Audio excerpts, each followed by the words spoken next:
चलिए 6.3 का तीसरा सवाल 6.3 का छठा सवाल देखते हैं।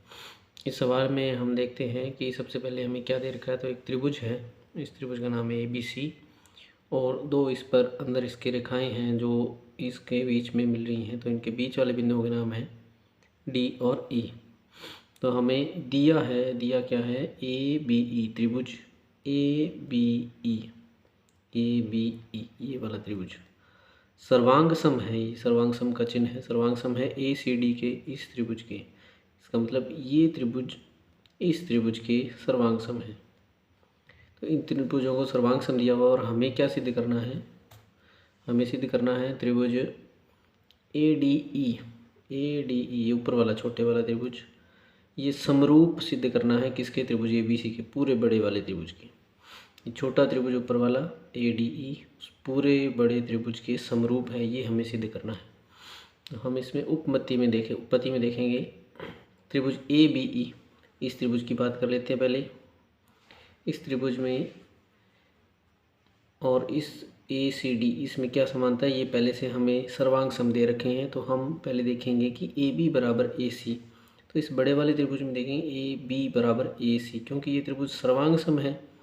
तो सर्वांग सम त्रिभुजों में ये जो भुजाएं हैं, तो सबसे पहले इस त्रिभुज में ये भुजा AB और AC बराबर हो जाएगी। क्यों? क्योंकि सर्वांग सम त्रिभुज की संगत भुजाएं बराबर होती हैं। तो AB बराबर हो गया AC के। तो अब AB बराबर AC है, तो इस AC को इस AB के बटा में ले आएंगे तो इधर 1 बचेगा, क्योंकि यहाँ ये 1 से गुणा हो रहा है।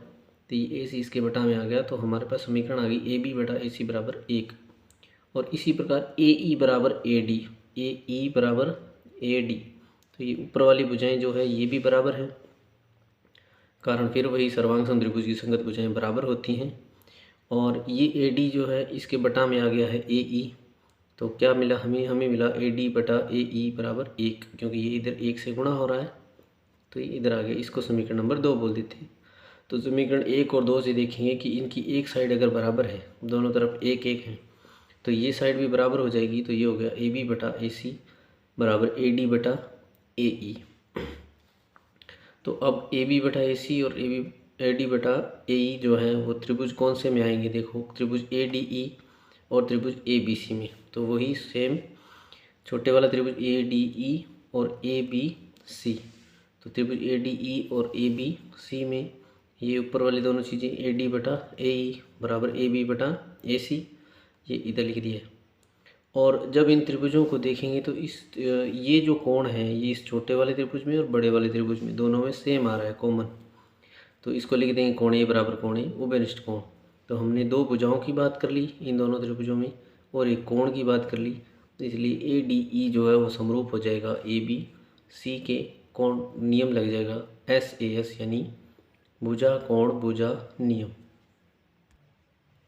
अगला सवाल है 7वां सवाल आप अपनी बुक से देख लेना, मैं यहाँ लिख देता हूँ हमें क्या दे रखा है। और ये जो हमें चित्र है इसके बारे में बात कर लेते हैं।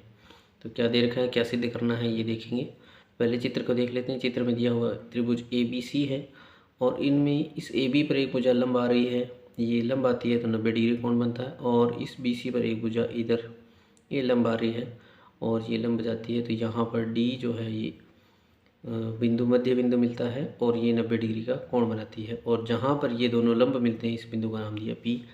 और हमें यही दे रखा है कि एक त्रिभुज दिया है, एक त्रिभुज कौन सा है, त्रिभुज ABC ये त्रिभुज है। इसमें AD जो है वो लंब है BC पर, AD ये लंब है BC पर और CE लंब है AB पर, ये हमें दे रखा है।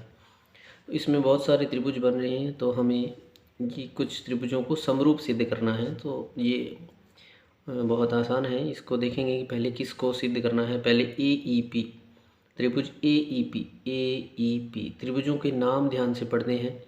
तो और हमें पॉइंट के हिसाब से चलना है, पहले A फिर E और P। AEP ये त्रिभुज की बात कर रहे हैं, ये त्रिभुज CDP के। तो AEP समरूप है त्रिभुज CDP के, ये सिद्ध करना है। इसी प्रकार हमें 4 सिद्ध करने हैं। तो पहले हम देख लेते हैं AEP और CDP में पहला ये नियम।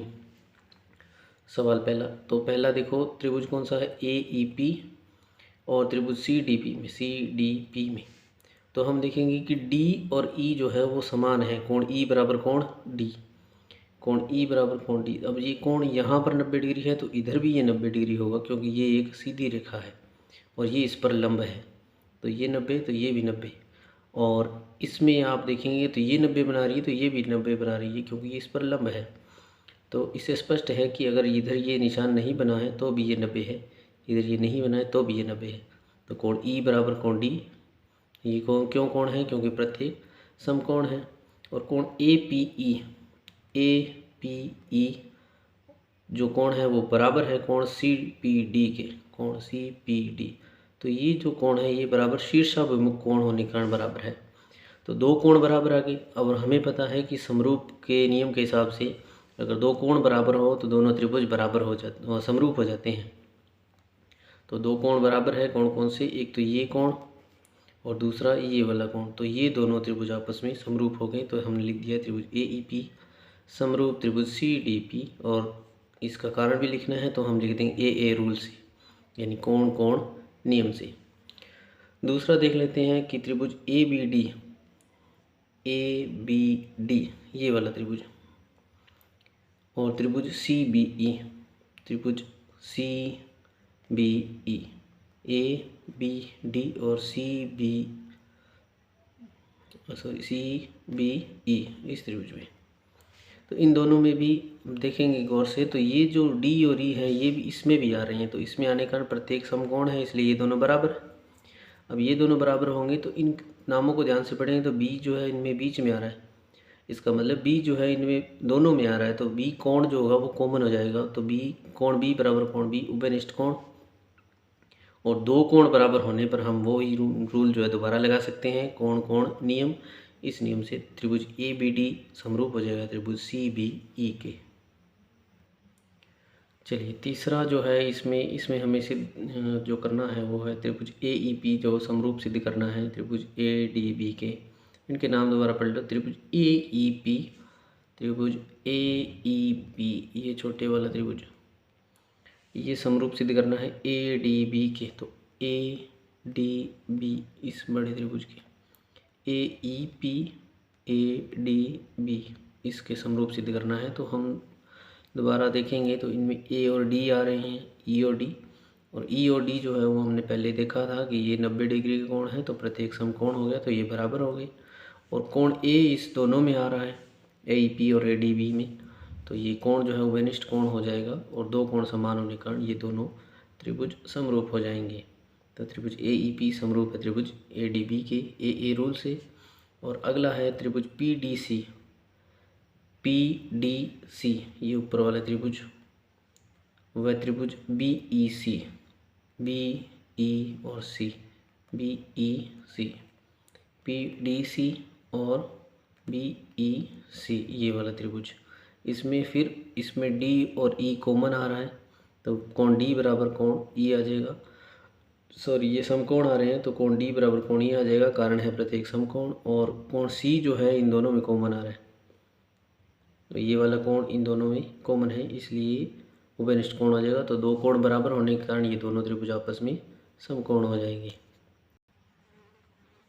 अगले क्वेश्चन में हमें एक समांतर चतुर्भुज दे रखा है ए बी सी डी, और इस समांतर चतुर्भुज में एक भुजा जो है वो ए डी, इस ए डी भुजा को इतना आगे बढ़ाया गया है कि ये बिंदु ई तक जा रही है, और इस बिंदु ई को वापस ला करके बी पर मिला दिया है। ये हमें डायग्राम दे रखा है और हमें इसमें लिखना है और सिद्ध करना है, वो तो यहाँ देखेंगे। तो हम सबसे पहले लिख लेंगे, दिया है समांतर चतुर्भुज ए बी सी डी। तो ये समांतर चतुर्भुज है, क्यों? क्योंकि अगर आमने सामने भुजाएं बराबर हों और आमने सामने कोण बराबर हो तो समांतर चतुर्भुज होता है, ये हमें पता है। तो समांतर चतुर्भुज ए बी सी डी की बढ़ाई गई भुजा ए डी, ये बढ़ाई गई भुजा है ए डी। तो बढ़ाई गई भुजा ए डी पर स्थित बिंदु ई है, इस भुजा पर स्थित बिंदु ये ई है।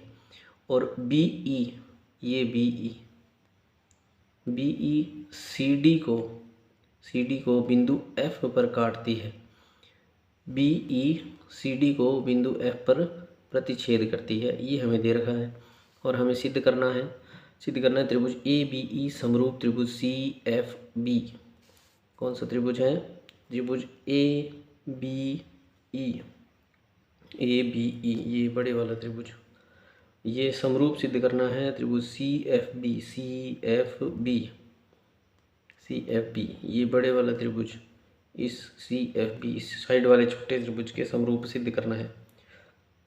तो हम सबसे पहले ये देख लेंगे कि इनके अंदर जो निशान बने हुए ये दो एक जैसे निशान है, इसका मतलब आमने सामने कोण बराबर है। और ये जो है ये एक जैसे बने हुए हैं, इसका मतलब ये कोण बराबर हो सकते हैं। तो चलो ये देखते हैं त्रिभुज ए बी ई और सी एफ बी में, तो हम इनमें कॉमन चीज़ें ढूंढने की कोशिश करेंगे। तो ए बी ई और सी एफ बी, तो ए बी ई और सी एफ बी में कोण ए बराबर कोण सी है, कोण ए बराबर कोण सी। अब हमें पता है ये समांतर चतुर्भुज है तो आमने सामने कोण बराबर होंगे, तो ये सम्मुख कोण है, तो सम्मुख कोण बराबर। और साथ ही त्रिकोण A B E, A B E यानी ये वाला कोण बराबर है कोण सी एफ बी के, सी एफ बी के, और कारण है इसका एकांतर कोण। तो ये कोण और ये कोण की बात कर रहे हैं, तो ये कोण बराबर हैं। क्यों? क्योंकि ये कोण है एकांतर वाली कोण, क्योंकि z पर जो कोण बनते हैं ये z पर कोण बने हुए हैं, तो z पर जो कोण बनते हैं अंदर वाले कोण एकांतर कोण कहलाते हैं, और एकांतर कोण हमेशा बराबर होते हैं। तो दो कोण बराबर हो गए, तो इन दोनों त्रिभुजों में, इसमें और इसमें दो कोण बराबर होने के कारण त्रिभुज ए बी ई जो है वो समरूप हो जाएगा त्रिभुज सी एफ बी के, और इसका कारण है ए रूल।